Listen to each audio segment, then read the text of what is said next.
आचरण में बैठा है। आचरण माने खुशबू, तुम्हारी रहने की खुशबू। अरे यार, चुही गांव में सब भगत हैं। क्या कहते हैं? चुही गांव में सब भगत हैं। तो खुशबू क्या होगी भगत की?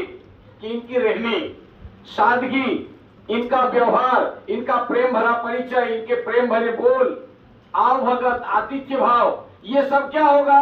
खुशबू है ना। सुबह शाम आरती करना, भजन करना, कीर्तन करना, अच्छा बोलना, झगड़ा नहीं करना, लड़ाई नहीं करना, किसी के साथ दुर्व्यवहार नहीं करना, वो खुशबू है।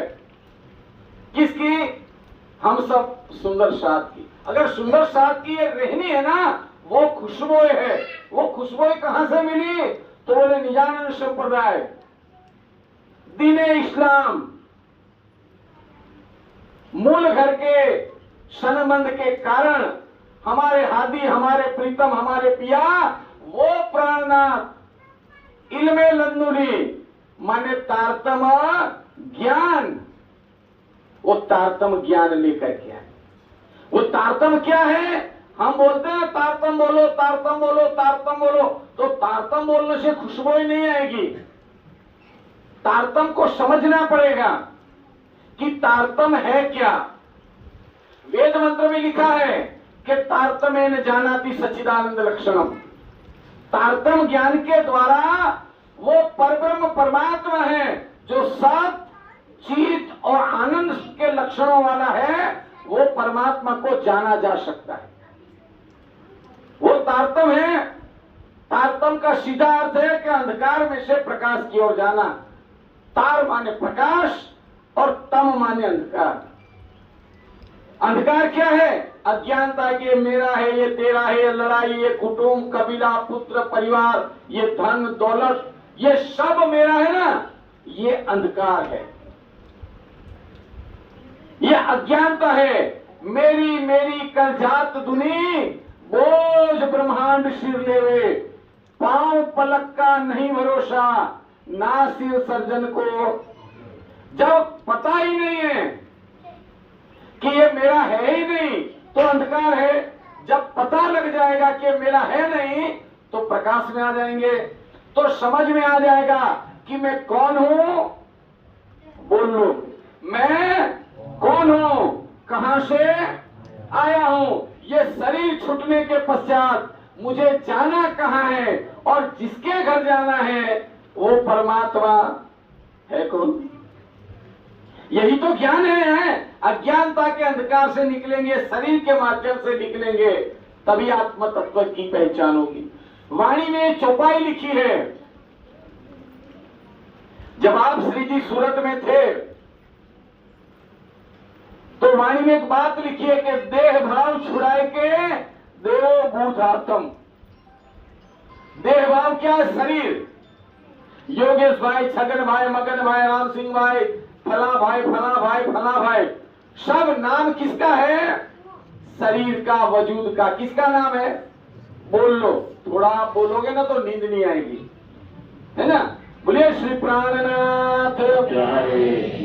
जब नींद आ जाती है ना तो फिर चक्कर खत्म हो जाता है। फिर महाराज ने क्या बोला पता नहीं, महाराज ने क्या सुनाया पता नहीं। देह क्या है? शरीर का भाव क्या है? हम शरीर के नाम को जानते हैं, अंदर बैठी हुई चेतना को जानते हैं। बोलो, जानते हो कोई? हम लोग आज दिन तक क्या समझते, जब तक बीटेक नहीं हुई थी तब तक क्या समझते थे हम? सुंदर साथ। किसको शरीर को मानते थे? सुंदर। किसको मानते थे? अरे बोल लो, थोड़ी गड़बड़ी हो गई ना। जब भी तक नहीं हुई थी तब तक क्या समझते थे कि हम भगत हैं, हम सुंदर साथ हैं, हम सुंदर साथ हैं। कौन मर गया? अरे वो सुंदर साथ मर गया। सुंदर साथ कभी मर सकता है क्या? अरे बोलो भाई,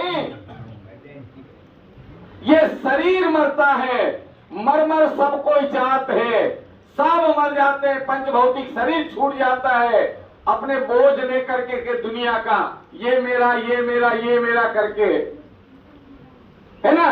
तो देह का भाव है, ये शरीर का भाव जब छूट जाएगा और आत्मा का भाव आ जाएगा, मैं परम धाम की मेरे शरीर के भीतर में परम धाम की दिव्य आत्मा विराजमान है, तो मुझे कैसा काम करना चाहिए। महाराज जी अभी बैठे हैं और हम लोग लड़ाई झगड़ा करें तो बोलो श्री प्राणनाथ।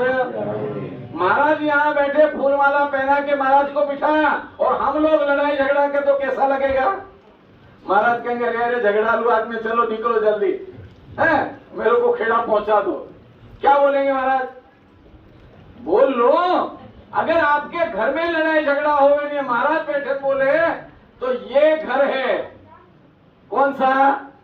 ये वजूद है, इसमें बीड़ी तंबाकू गुटखा चुटकी दारू मटन मच्छी लड़ाई झगड़ा कुटुंब कबीला ये पुत्र परिवार रूपी विकार रखेंगे तो वो जो साहेब है, जो मालिक है, जो खुदा है, जो परवरदिगार है, वो प्राणनाथ है, वो क्या हमारे बीच में बैठेगा क्या?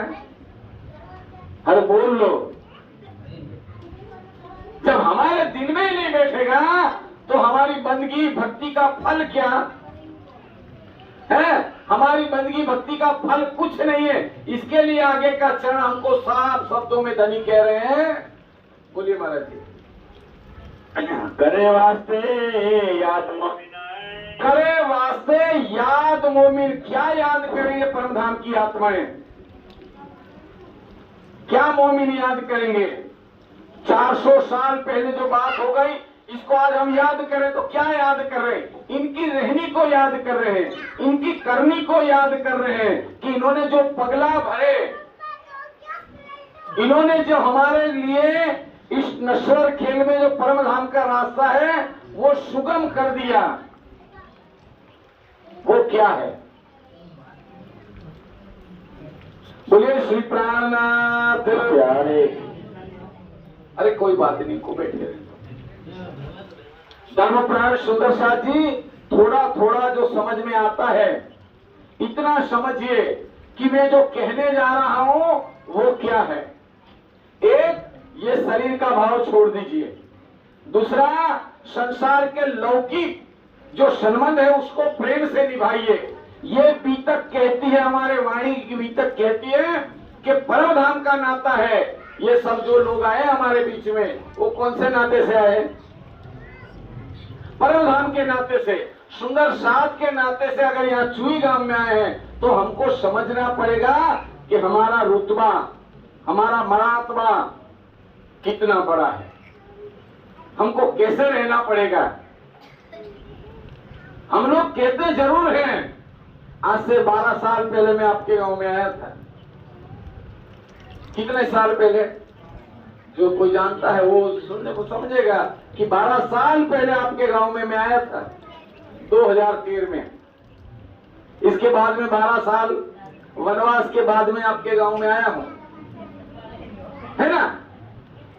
तो सुंदर साथ जी, इस बात को समझिए कि धाम धनी श्री प्राणनाथ जी हमारे लिए क्या नियामत राम सिंह भाई महाराज के द्वारा लेकर के आ गए।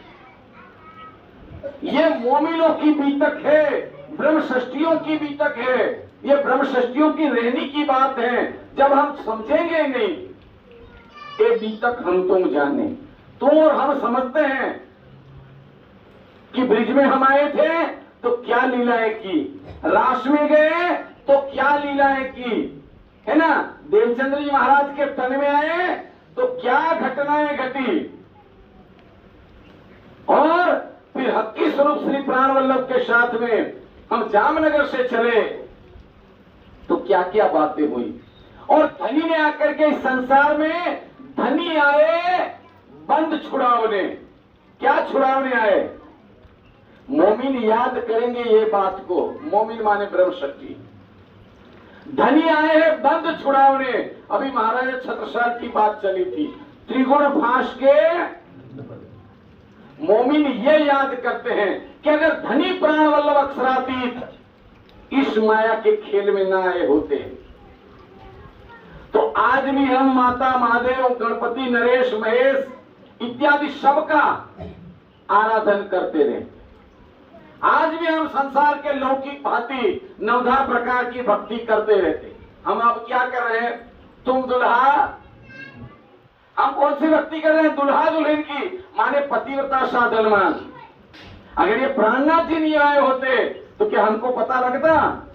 धनी आए बंद छुड़ाओने, हम तो स्वर्ग वैकुंठ की कामना करते, क्या करते? अरे भाई भगवान की भक्ति करना और स्वर्ग और वैकुंठ में कहा जाना है? भगवान ली जाता। कहा जाना? तो बोले भगवान ली जाता जाओ नु। पर ये खबर नहीं कि धनी परब्रह्म अक्षरातीत श्री प्राणनाथ जी आए हैं तो निराकार के फिर 3 पार के भी पार योग माया के ब्रह्मांड से परे परम धाम के 25 पक्ष में हमको ले जाने के लिए आए हैं, क्योंकि हम वहां के निवासी हैं। कहाँ के? परम धाम के। ये मोमिन याद करेंगे जिनकी पहुंचे बंदगी, और जिनकी पहुंची बंदगी, जिन्होंने जिस प्रकार से श्री प्राणवल्लभ अक्षरातीत को आत्मा का आधार मान के, प्राणवल्लभ क्या है नाम? हम कहते हैं प्राणनाथ प्राणनाथ प्राणनाथ, सब महाराज ने समझा होगा। प्राण कहते हैं आत्मा को। किसको कहते हैं? आत्मा को। नाथ किसको कहते हैं? पति को। आत्माओं का जो नाथ है, आत्माओं का जो मालिक है, वो आत्माओं का प्राणेश्वर है, उसको प्राणनाथ कहते हैं। इसका प्रमाण सारे धर्म ग्रंथों में है। वो प्राणनाथ इस संसार में आए, आकर के हम सबकी आत्मा को जागरूक करने के लिए हमको इस संसार की रहनी, हमको इस संसार की बंदगी, निराकार के पार की भक्ति, पतिव्रता साधन मान दे करके हम सबको समझाया और कहा पतिव्रता पड़े सेविए। पतिव्रता के रूप में एक पत्नी अपने पति को जिस प्रकार से सुबह से शाम और शाम से सुबह अपने पति को रिझाती है, मनसा वाचा कर्मणा, उसी प्रकार से काल माया के ब्रह्मांड में रहते हुए हम इनको रिझावें। यही बंदगी, यही भक्ति। और करना कैसे? चंदन पुष्प करके नहीं,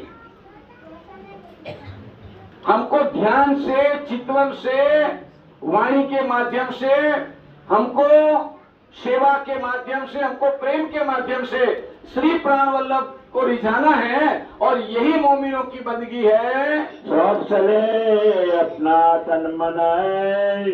अब जो चले जामनगर से, उन्होंने यही समझ के, कौन कौन सुंदर साथ चले?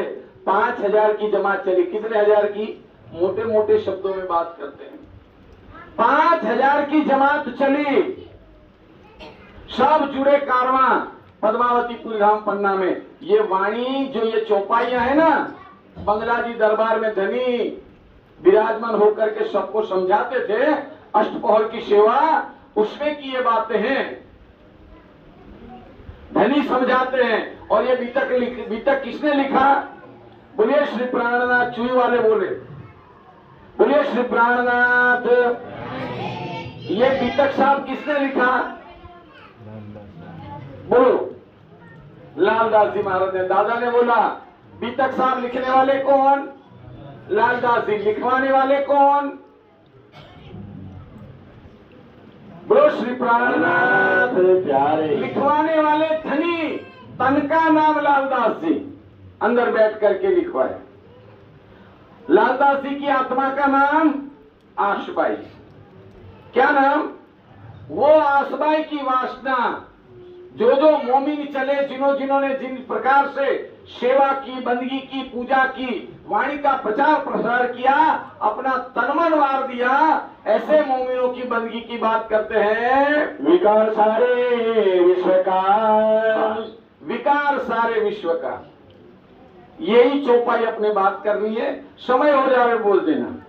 क्यों? कि हिंदू कहे हम उत्तम और मुसलमान कहे हम पाक। दो मुट्ठी एक ठोर की, एक राख दूजी खाक। सबको पता ही नहीं चला कि पंच भौतिक तन के अंदर वो चेतना जो आई है, वो भाषा के भेद के परिणाम स्वरूप, वो भाषाओं के चक्कर में जुदा जुदा पंथ, जुदा जुदा मजहब और जुदा जुदा संप्रदाय बना लिया है। भाषाओं के भेद के परिणाम स्वरूप जब समझ में नहीं आया, क्यों कि भाई अलग अलग प्रांत में अलग अलग भाषा में परमात्मा का ज्ञान इस संसार में अवतरित हुआ। जैसे मैं बार बार कहता हूं वैसे कि भारत के वड़ा प्रधान एक संदेश भेजता है कि भाई चुई गांव में फला दिन में आऊंगा और आकर के चुई गांव का इतना रुपया दूंगा, इतना प्रोजेक्ट दूंगा, इतना सारा वो धन माल करके सबको माला माल कर दूंगा। एक प्रधानमंत्री कहते हैं तो सब लोग संदेश कैसे लिखते हैं? मध्य भारत वाले हिंदी में लिखेंगे, गुजरात वाले गुजराती में लिखेंगे, पंजाब वाले पंजाबी में लिखेंगे, अंग्रेजी वाले, सब भाषा अलग अलग है तो सब अलग अलग भाषा में संदेश लिखेंगे, पर संदेश तो एक ही होगा। सब समझे आप अपनी मिले। सब अलग अलग भाषा जिन्होंने लिखा वो अपनी भाषा में समझते हैं कि भाई प्रधानमंत्री आकर के चुई गांव में ये ध्यान वो करेंगे, प्रोजेक्ट ये दिन आएंगे, ये तारीख को आएंगे, सब अपनी अपनी भाषा में समझते हैं। उसी प्रकार से इस संसार में प्राणनाथ जी आए तो वेद कतेब के माध्यम से, ए भाई, वेद कतेब के माध्यम से इस संसार में आकर के इन्होंने एक खुदा, एक परमात्मा, एक मालिक, एक अल्लाह की पहचान करवाई कि भेद भाषा में मत पड़ो, भेद भाषा के चक्कर में मत पड़ो। सबका साहेब साहेब आए इन जिमी कारज करने, सबका झगड़ा मेट के यादुनी।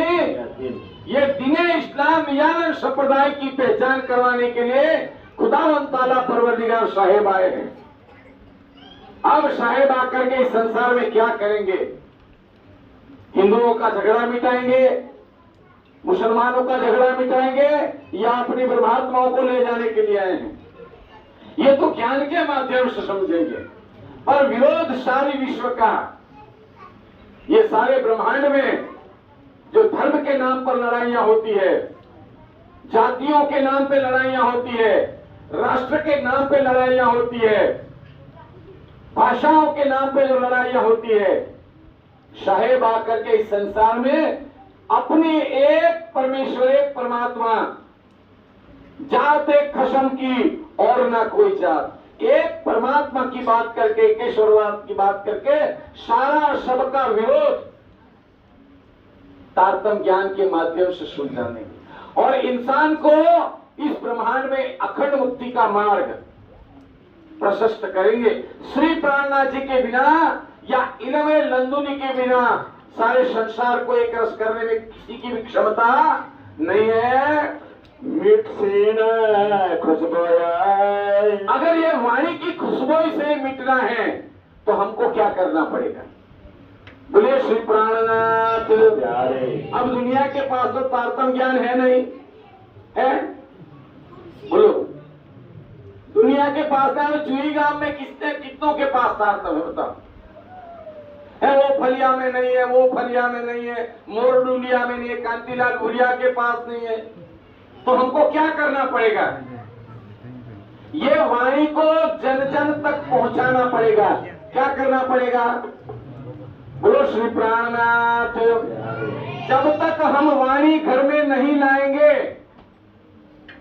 वाणी घर में नहीं लाएंगे और वाणी ला करके जब इसका मंथन नहीं करेंगे, इसका पठन नहीं करेंगे और पठन करके इसका सार ग्रहण करके दुनिया के लोगों को नहीं बताएंगे कि सुनियो दुनिया, भाग बड़े है तुम्हारा बड़ा भाग्य है कि प्राणनाथ पूर्ण ब्रह्म आए हैं।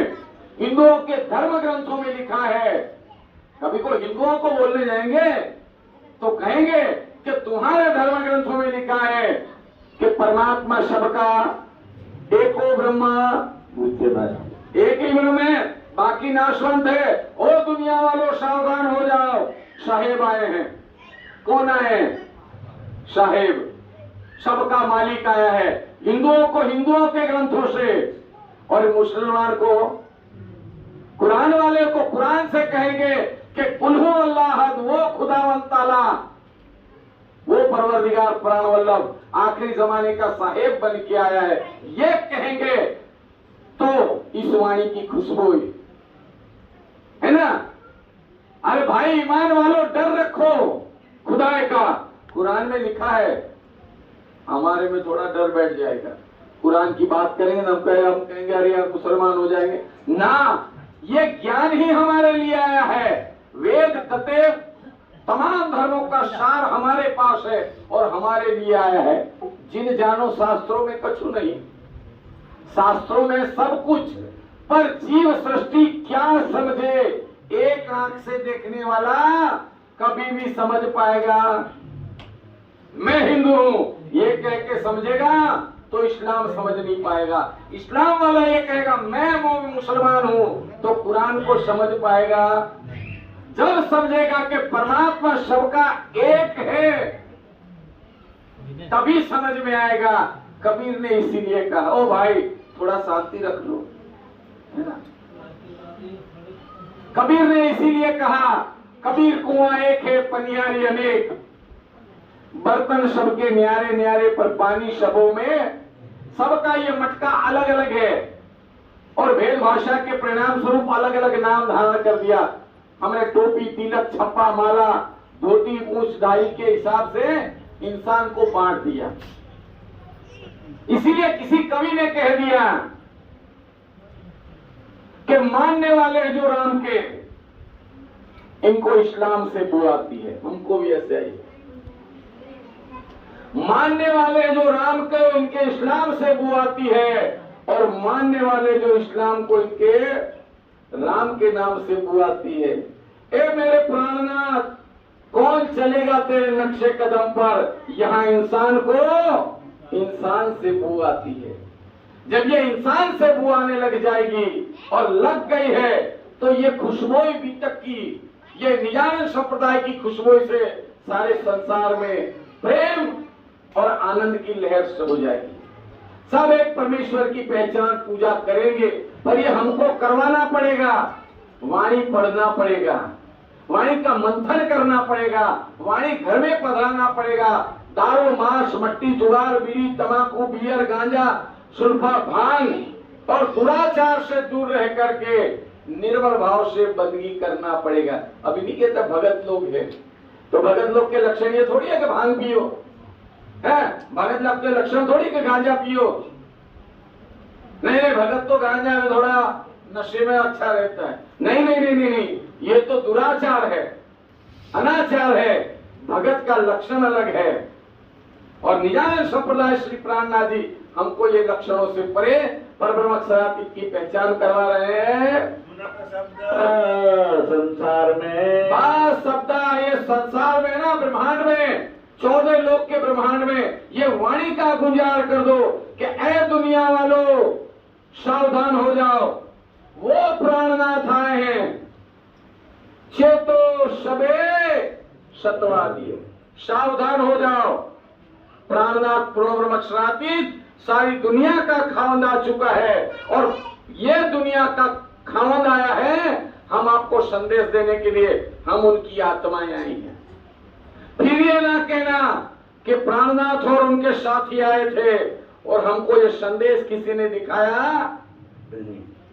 कोई ये ना कहना, ये शोर संसार में करना पड़ेगा। जैसे दिल्ली के दरबार में, औरंगजेब बादशाह के दरबार में 12 मोमिनों ने औरंगजेब बादशाह के सामने कहा था कि ऐ औरंगजेब बादशाह सावधान हो जा, क़यामत आ गई है। क्या आ गई? क़यामत आ गई है। खुदावंद ताला परवरदिगार, वो आखिरी जमाने का मालिक, वो साहिबुज़्ज़मा इस संसार में आ चुका है। क़यामत के 7 निशान जाहिर हो चुके हैं। सावधान हो जा भाई। औरंगजेब को संदेश देने के लिए 12 मोमिन गए। हमारे तो आज ऐसा कुछ है नहीं, तो हम तो ये ज्ञान देने के लिए तो हमको आगे आ जाना चाहिए कि सावधान हो जाओ, सोई खुदा सोई खुदा है और वो सोई ब्रह्म है। भाषा का भेद है, भाषा के भेद के चक्कर में मत पड़ो। एक प्राणनाथ की पहचान करो, दुनिया को ए सुख देवो, तो हम कहां ढूंढने जाएंगे 1 करोड़ 140 करोड़ में। राम सिंह महाराज ने यही प्रण लेके बोला 140 करोड़ में तो हर एक आदमी बोल नहीं सकता कि भाई तू ब्रह्मात्मा तू ब्रह्मात्मा। वाणी में धनी ने इशारे से कह दिया कि झंडा गाड़ियो चहु दिश पियो पियो हो, फिर ना जानो। राम सिंह महाराज ने कहा कोई चूही गांव में कोई ब्रह्मात्मा होगी, कोई परमधाम की आत्मा होगी, कोई इन खुशबू से परम शराबी की संसार को पहचान करवाने के अपना तन मन धन कुर्बान करेगी। ये भाव लेकर के सबको ये इल्म लदुनी ज्ञान समझे। तो हमको भी ये ज्ञान को क्या करना पड़ेगा, संसार में फैलाना पड़ेगा। और जब ये फैलाएंगे नहीं तो प्राणनाथ की पहचान हो सकेगी। ये 400 साल है ना, और 400 साल लग जाएंगे। और हम कहते परम धाम, हमने दावा किया परम धाम में जागो ने जगाओ। जब जागे नहीं तो जगाएंगे कैसे? जब हम खुद जागे नहीं कि हमारा शरीर वजूद क्या है, मैं कौन हूं, कहां से आया, ये शरीर छूटने के पश्चात जाना कहां, यही पता नहीं है, तो कैसे जागेंगे? मैं हिंदू हूं, मैं मुस्लिम हूं, मैं सिख हूं, मैं ईसाई हूं, इसी चक्कर में पड़े रहेंगे तो वाणी की खुशबू ही इस ब्रह्मांड में कैसे मिलेगी? और ब्रह्मांड के लोग किस प्रकार से अखंड मुक्ति को प्राप्त करेंगे? बिन मेहनत का श्रेष्ठ होया, बोलिए मान, बिना मेहनत एक श्रेष्ठ होया। बिन मेहनत, हम खेत खलियान वाले हैं, है ना, हम कृषि उद्योग को मानते हैं, हम खेती में हल जोतेंगे नहीं, हल नहीं जोतेंगे, कूड़ा करकट बाहर नहीं निकालेंगे, वाड़ नहीं करेंगे, है ना, जमीन को बहरी नहीं करेंगे, तब तक इसमें अनाज, फिर घास भी लग जाएगा तो घास को भी निकालना पड़ेगा, पानी भी पिलाना पड़ेगा, इसकी देखरेख करना पड़ेगा। माने इसके लिए, फसल के लिए हमको क्या करना पड़ेगा? मेहनत। एक बच्चे को पढ़ाने के लिए माँ बाप दिन रात मेहनत करते हैं। एक परिवार को पालने के लिए परिवार का सदस्य दिन रात मेहनत करता है। क्यों? कि मेरे परिवार का पोषण करना है, मेरे बच्चे को पढ़ना है, पढ़ाना है, ये मेहनत करते हैं। अपने आत्म कल्याण के लिए क्या मेहनत करना है? हमारी आत्म कल्याण के लिए हमको वो परमधाम की दिव्य वाणी है, निजबुद्ध की वाणी है, इसको वो आत्मसात करके ध्यान समाधि चितवन करके इस वाणी को संसार में फैलाएं। और फैलाने की जो मेहनत करना है वो क्या कोई लकड़ा उठाने जैसा नहीं है, पर्वत उठाने जैसा नहीं है। हाँ, पर्वत उठाने जैसा भी है, पर वो मेहनत करनी पड़ेगी। अगर मेहनत नहीं करेंगे तो दुनिया एक परमात्मा की पहचान नहीं कर पाएगी, दुनिया एक मानव समाज की पहचान नहीं कर पाएगी। इसका उत्तरदायित्व आपके पास है, आपके जिम्मा, आपके सिर पे वो जिम्मा है। आप सभी जिम्मे को उठावे, आत्म कल्याण के मार्ग को विचरण करें और एक प्राणनाथ की पहचान करें। यही मंगल कामना के साथ बीतक साहब 7 दिन आपने सुना है। बीतक साहब की सारी शक्तियां आप सबके भीतर में प्रवेश करें।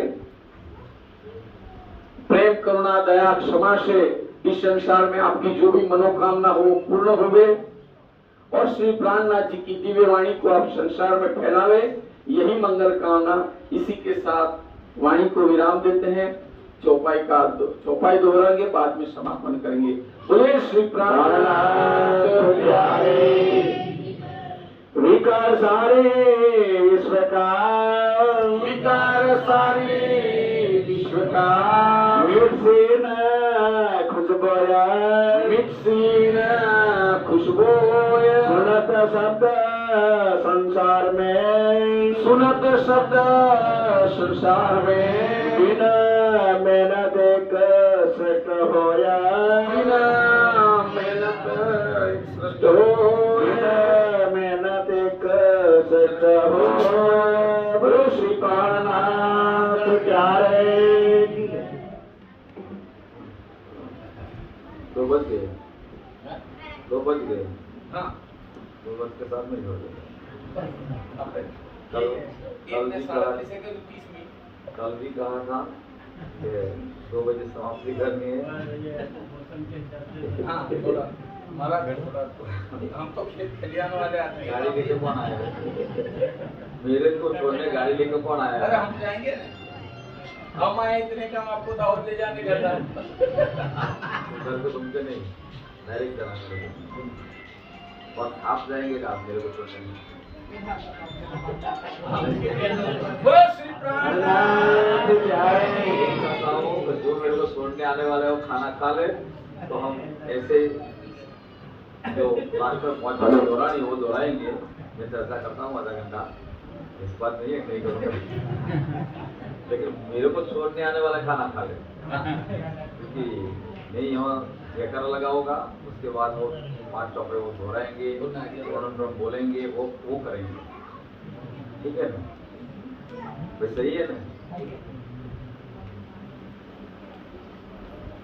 5 चौपड़ी दोहरानी है, उसके बाद पूर्ण ब्रह्म बोलना है। पूर्ण ब्रह्म बोले तो आधा घंटा लग गया है, तो मेरे को आगे हाँ हो जाएगा बाकी सूर पे। आने वाले कौन है? करे वो कर।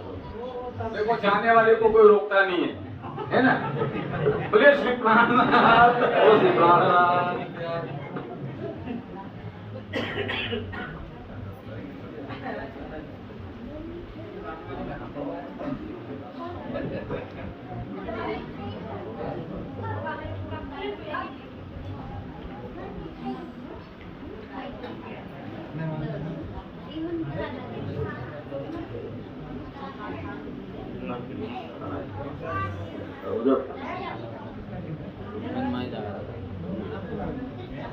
बोलो श्री प्राणनाथ प्यारे की जय, सदगुरु महाराज की जय, समस्त सुंदर साथ की जय। श्री वंदो सदगुरु चरण करो सुप्रेम प्रणाम। अशुभ हरण मंगल करण श्रीदेव चंद्र जी नाम। श्री प्राणनाथ निज मूलपति श्री महराज सुनाम। तेज कुंवरी श्यामा युगल को पल पल करूं प्रणाम।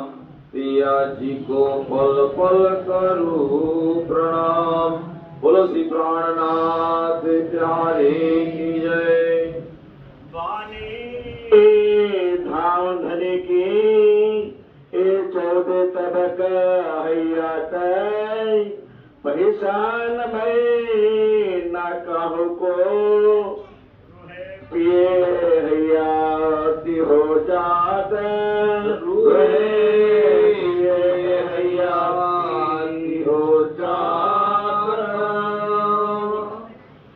आज लो इन में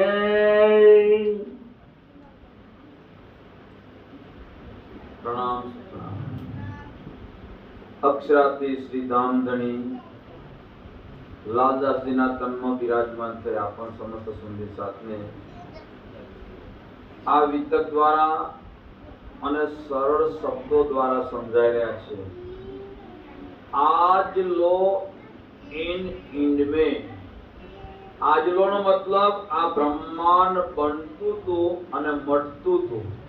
ये दुनिया आद अनाद की चली जाते है अंधेर, निर्गुण सरगुण होय के धीरतिया में थे। એટલે दुनिया बनती थी અને मटती थी, पर क्यारे आ ब्रह्मांड में आ वाणी आवी नहोती।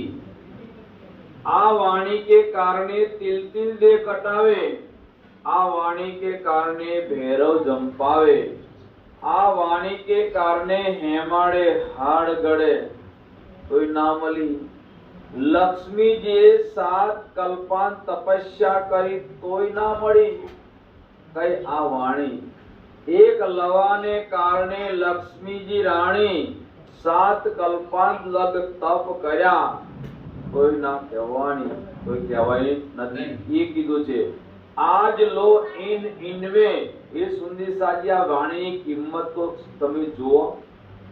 લક્ષ્મીજીએ 7 કલ્પાંત તપસ્યા કરી અને નથી મળી. અને હમણાં જ પૂજ્ય યોગેશજી મહારાજે જે ચર્ચા કરતા હતા ને, છેલ્લું ચરણ હતું બિન મહેનત.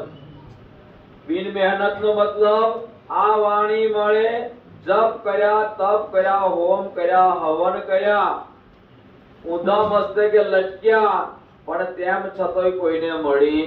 અને અહીંયા બેઠેલા છે એ બધા સુંદી સાથે બોલો, તમે કોઈ વાર હિમાલય પર ગયા છો? નહીં. તમે જપ કર્યા, નહીં. તપ કર્યા, નહીં. કશું જ નથી કર્યું તો મળ્યું ને. પણ મળે મફતમાં, એની કિંમત નથી હોતી. કિંમત કોને હોય? કે એને જે આંકી શકતો હોય એને. કોણ આંકી શકે? આજે આપણે વિચાર કરીએ કે શાદીનો મોલ ચાલતો હોય અને શાદીની અંદર જ્યારે જમવા માટે બેઠા હોય, ભોજન કરવા માટે, તો શાદીની અંદર તો અલગ અલગ પ્રકારની મીઠાઈ હોય. અને એ મીઠાઈ છે, એ મીઠાઈ બનાવવાવાળા કેટલો ખર્ચો લાગ્યો છે. ધારો કે 2-3 મીઠાઈ બનાવી, 2-3 સબ્જી બનાવી હોય, બીજું ફરસાણ બનાવ્યું હોય, તો અત્યારે એક ડીશના 500 રૂપિયા હોય, 400 રૂપિયા, અરે 2,000 રૂપિયાની એક ડીશ હોય. તમે થાળી હાથમાં લઈને મૂકી દો ને તો 2,000 રૂપિયા એમ ચૂકવવા પડે. હવે એ કેટલી હોય? અને આપણે તો હાથમાં લીધી, એની અંદરથી તો અડધું ખાધું ને અડધું ફેંકી દીધું. કેમ? 2,000 આપણે નહીં ચૂકવવાના, 500 રૂપિયા આપણે નથી ચૂકવવાના. કોને ચૂકવવાના છે? જે ઘર ધણી હોય. અને આપણને ક્યાં મળ્યું છે? મફત. અને મફતમાં મળેલી કિંમતના એ વાત છે. આ વાણીને જેમ તેમ ના માનતા. આ વાણીમાં કેટલી સરકત છે, કેટલી બરકત છે ને. આગળ ચોપાઈ જેમણે દોરાઈ હતી ને, કેટલી સરસ ચોપાઈ દોરાઈ હતી આગળ. વાણી ધામ ધણી કી. આ વાણી કોઈ સંતની નથી, કોઈ મહંતની નથી, કોઈ ગુરુની નથી, કોઈ આચાર્યની નથી. આ વાણી કોની છે? ધામના ધણી. કોણ? પૂર્ણ બ્રહ્મ પ્રાણ. અને આ વાણીમાં પણ કેટલી સરકત છે, કેટલી બરકત છે. આપણે ખેતરની અંદર ફસલ વાવી દીધી અને ફસલ વાયા પછી એમાં ખાદ ના નાખીએ તો ફસલ થાય ખરી? તો એ ફસલ નાખ્યું ખાદ એટલે આપણે જાણીએ કે આટલું આપણને મળવું જ જોઈએ. થાય કે નહીં થાય? એ પણ આપણે જાણીએ છીએ. તો આ વાણી છે ને, એ વાણી શું કરે? 14 તબક હૈયાત. 14 તબક હૈયાત મતલબ આવાગમનના ચક્કરમાંથી છૂટવા માટે દુનિયાએ શું શું કર્યું, તેમ છતાં આવાગમનના ચક્કરમાંથી છૂટી. અને આ વાણીનો એક શબ્દ સાંભળશે, ભલે એવું નહીં કે અહીંયા આ સભામાં બેઠેલા હોય, રાજ્યની સન્મુખ બેઠેલા, એ સાંભળે એમને ફળ મળશે. ના, આ વાણી અત્યારે માઇક ઉપર કેમ આવી? આ માઇક ઉપર એટલા માટે આવી કે કદાચ કોઈ પણ અવરોધોમાં, કોઈ પણ વિરોધમાં, કોઈ પણ ધર્મમાં ફસેલી આત્મા હોય અને એ જ્યારે સાંભળે ને, તો એ સાંભળે પણ એનું દિલ કરાર કરે ને કરે કે નહીં, વાત તો સાચી છે ને છે. અને સાંભળશે ને તો ડાયરેક્ટ ટિકિટ. ભાઈ આજે ગમે તો જવું હોય તો ટિકિટ લેવી પડે કે ના લેવી પડે? બસમાં બેહો કે ટ્રેનમાં બેહો કે પ્લેનમાં બેહો, પણ ટિકિટ વગર કહીએ જવાય નહીં. અને જોની ટિકિટ લીધી હોય તો જ જવાય ને. રામને માનતો હોય, રામની ટિકિટ લીધી છે, પણ જો આ વાણી સાંભળે ને તો રામનાથી આગળ જતો રહેશે. બોલો શ્રી પ્રાણનાથ પ્યારે કી. કેમ કે રામ તો આવાગમનના ચક્કરમાં છોડી દેશે. અને આ વાણી સાંભળશે ને એ આખા ક્યાં દેખી રેમ દુનિયા જિनको ના કરું મેં અખંડ. આ દુનિયા આખીને અખંડ કરવાની છે, થોડી એકલા બીજે. એટલા માટે કહે છે પહેચાન ન ભાઈ કહો કો. પણ કેમ પહેચાન ના થાય? ઓળખાણ ના થાય. ઓળખાણ નહીં થવાનું પણ એક કારણ બતાવું તમને. એક સાધુ મહાત્મા હતા. તો સાધુ મહાત્મા હતા, ફરતા ફરતા નીકળ્યા તો ભાઈ બીજા કોઈ છે ભગત જેવા, એમને ક્યાં જઈને કીધું પાણી પીવું છે, પાણી પીવું, ભોજન જમાડ્યા. એટલે પેલા સાધુએ વિચાર્યું કે આટલો બહુ પરોપકારી લાગે છે, આ સેવાભાવી લાગે છે, તો આવી સેવા કરનાર મેં કોઈ દાડ જોયો અને નથી જોયો. એટલે પછી એ સાધુએ કીધું, ભાઈ તું એમ કર, એક હોસ્પિટલ બનાવ, એક ધર્મશાળા બનાવ, એક સદાવર્તું ખોલી નાખ, જમવા માટે લંગર. તો મારે શું કરવું છે કે ના તું કર, કારણ કે મારી જોડે તો કઈ સંપત્તિ છે નહીં. તારી જોડે સંપત્તિ નથી, એક તને પારસ આપો. પેલા સાધુએ શું કર્યું, પારસ આપ્યો, પણ પારસ કપડામાં બાંધી નાખ્યો હતો. કેવા બધો?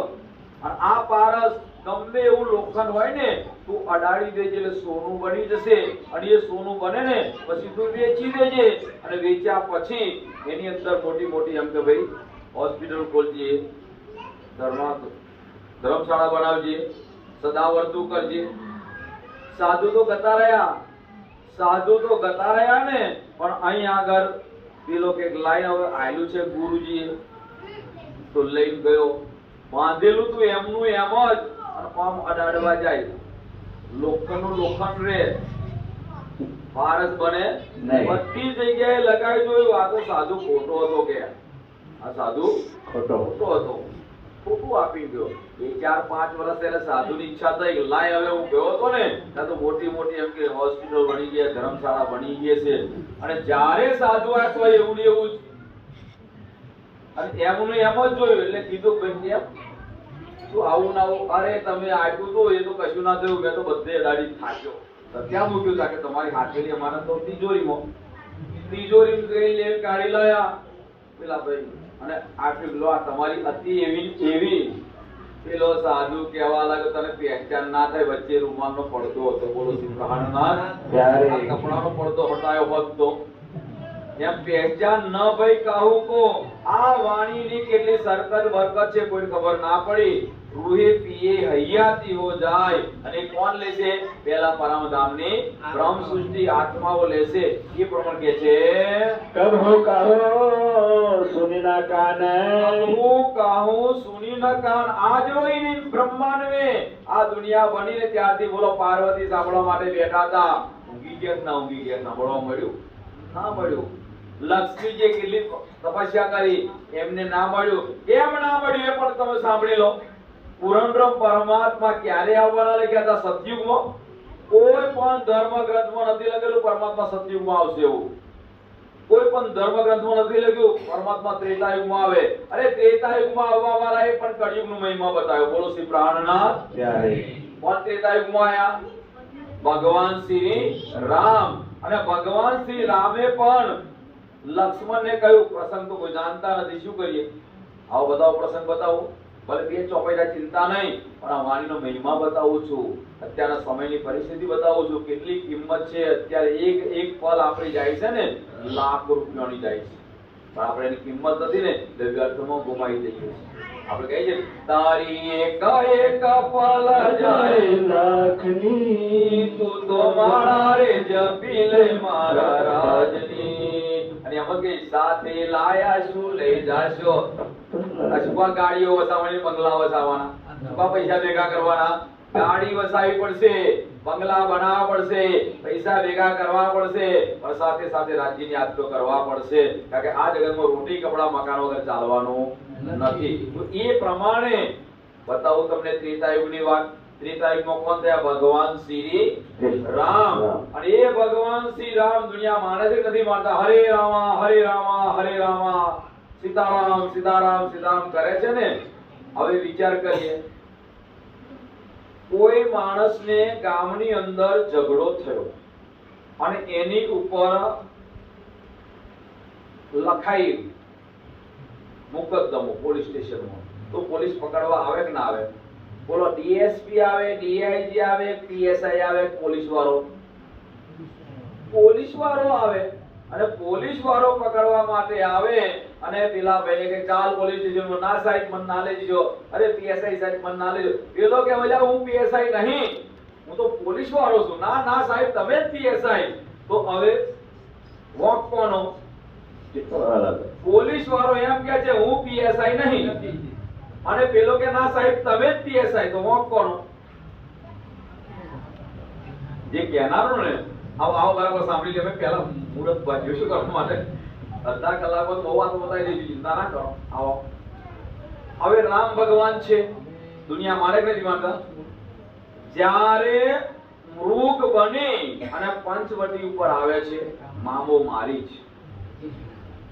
સીતા મૃગને જોઈ મોહિત થઈ ગઈ અને કીધું, પ્રભુ આ મૃગને મારી લાવો. રામ મૃગને મારવા ગયા અને મૃગને મારવા ગયા તો દૂર જંગલમાં ગયા પછી જેવું બાણ માર્યું તો કોને વાગ્યું? મૃગને. અને જેવું મૃગને બાણ વાગ્યું તો ધાજો લક્ષ્મણ વીર. કોણ બોલ્યું? રામ બોલ્યા કે મૃગલો બોલ્યો? રામ બોલ્યા એમ ના કહેતા કોઈ દાડો. રામે તો બોણ માર્યું છે. કોને? મૃગલાને. અને મૃગલો કેવો તો માયાવી. અને માયાવી મૃગ હતો તો રામના જેવો અવાજ કરે, ધાજો લક્ષ્મણ વીર. લક્ષ્મણે અવાજ સાંભળ્યો. લક્ષ્મણે નક્કી કર્યું હતું કે પ્રભુને કોઈ દાડ ભીડ પડે નહીં, અને ભીડ પડે ને પ્રભુ કહેવાય નહીં. એ પ્રમાણે લક્ષ્મણ નિશ્ચિત થઈને બેઠા છે, મારા પ્રભુ કોઈ દાડ ભીડ પડે જ નહીં. સીતા માતા જોવા લાગ્યા, આ લક્ષ્મણના તો એક રૂવાડું હલતું નથી, પેટમાં પાણી નહીં હલતું. કેમ? આટલી એમ કે રામને ભીડ પડી. રામે કીધું, જાજો લક્ષ્મણ નામ લઈને બોલાવે છે તો જતો નહીં. એટલે સીતા માતા કીધું, લક્ષ્મણ બોલો માતેશ્રી, બોલો માતેશ્રી, શું હુકમ છે? તો કે કઈ અવાજ સાંભળ્યો? હા માતેશ્રી, મેં અવાજ સાંભળ્યો. તો કેવો અવાજ હતો? તો કે ધાજો લક્ષ્મણ વીર. તો લક્ષ્મણ એનો અવાજ શું થાય? એનો અર્થ શું થાય? એ લક્ષ્મણ એનો અર્થ શું થાય? તો ધાજો એટલે દોડો. લક્ષ્મણ વીર, તમારા બંધુને ભીડ પડી છે, તમે જતા નથી. એનો મતલબ છે કે તમારા બંધુ ના હોય ને ત્યારે તમારું મન પટવાની કટુ વચન કીધા, અને એ કટુ વચન કીધા. લક્ષ્મણ ગયો પણ રેખા દોરીને ગયો. અને